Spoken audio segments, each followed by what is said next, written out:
The chapter 11, The Making of the National Movement from 1870 to 1947. In the previous chapters, we have discussed how did the caste system got evolved into the Indian culture, and later how did the Britishers try to modify that one, the educational process changes, then the ruining of the Indian economy, the rise of the Britishers to take hold of the Indian territories. So all these different phases we have discussed. Now ultimately in this chapter we will try to find out how did the concept of nationalism emerged in the Indians. What is the meaning of nationalism? How did the Indians know about nationalism? What are the consequences of this? How did Indians fight for independence against the mighty British power? And are they successful or not? How far they are successful? What are the moments that are led by the Indians to attain India's independence? These all we will be discussing in this unit. First, let us discuss about the emergence of nationalism. The emergence of nationalism. Nationalism. What is the meaning of nationalism? We all the people, those who are living in the country, irrespective of their caste, color, creed, region, religion, category, all these people feel that we all are one. That is the first one. And all our natural resources, what we have, we are entitled to use those natural resources for our well-being, for the nation's well-being. That spirit slowly and gradually started to develop among all the Indians, because the first point is that we all are divided and segregated by the Britishers, and the second point is that they started to utilize our natural resources for their importance and for their convenience, and they started to develop their countries by using our natural resources. When these feelings started to start to come up in the people of India, slowly everybody started to understand that we are being ruined by the Britishers. For this, the educated people of India started to spread the concept of 1870 to 1880s, the Purna Sarvajanik Sabha, which is for all people. It's not for Hindus, neither for Muslims, nor for Christians. It's for all the Indians who are struggling against the Britishers, to fight against the Britishers. And we need to be sovereign. We need to be independent.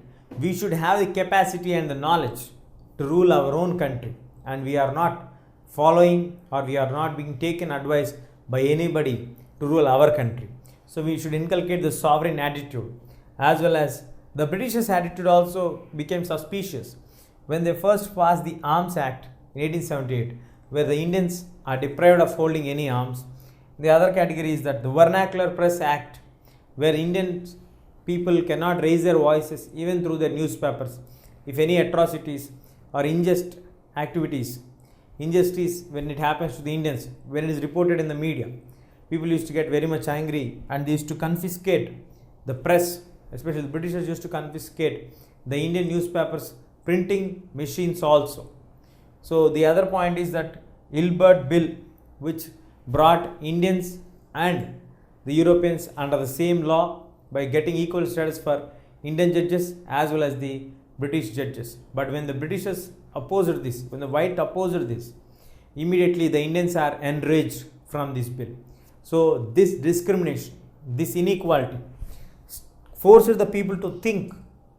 Slowly, the Inert Bill, the Vernacular Act, and the Arms Act of 1878, all these gave a feeling that Indians are deprived of their own natural resources and ill-treated by the Britishers.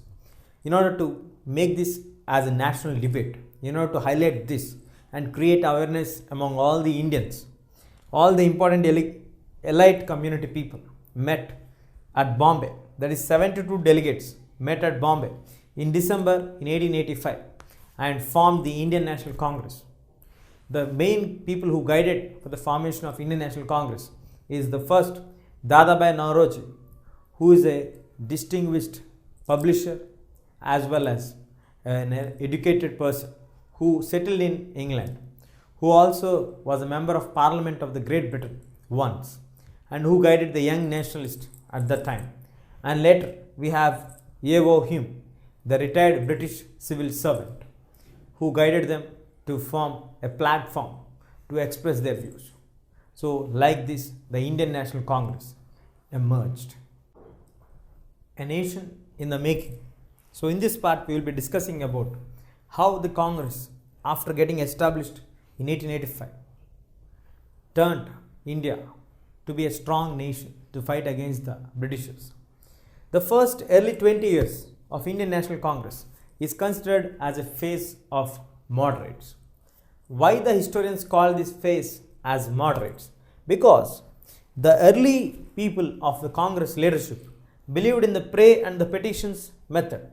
They requested the Britishers and they believed that Britishers used to respect the ideology of freedom, and so they want the Indians to be the part of the legislative councils.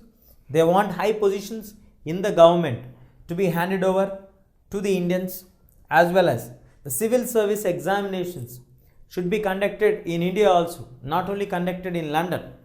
And due to this, there are many other benefits or advantages what we are getting for the Indians. First, when the legislative council members are made as Indians, we can make certain laws which are in favor of the Indians, or avoid certain laws which are made against the Indians.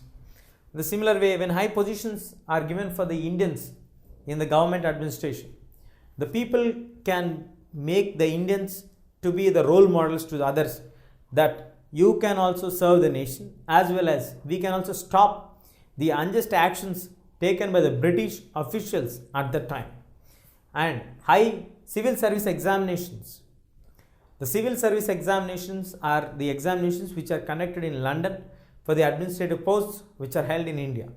So if all the Britishers are entitled to get these duties or these positions, so the salaries which are paid to them are being going to the England's economy. So huge amount of Indian currency is going on to that side. So the draining of the Indian wealth can be stopped if the civil services are Indianized. So the Indianization means Indians coming out to the top positions, which automatically will not allow the Indian money to flow towards the British or England countries. Like this they want to do, and they also want to repeal, to make certain laws undo, like the Vernacular Act, the Arms Press Act, all these. They also discussed about many economic issues like the salt tax, the Indian labor abroad, so the treatment which is meted to the Indian laborers in abroad, as well as the unjust nature of the British officials.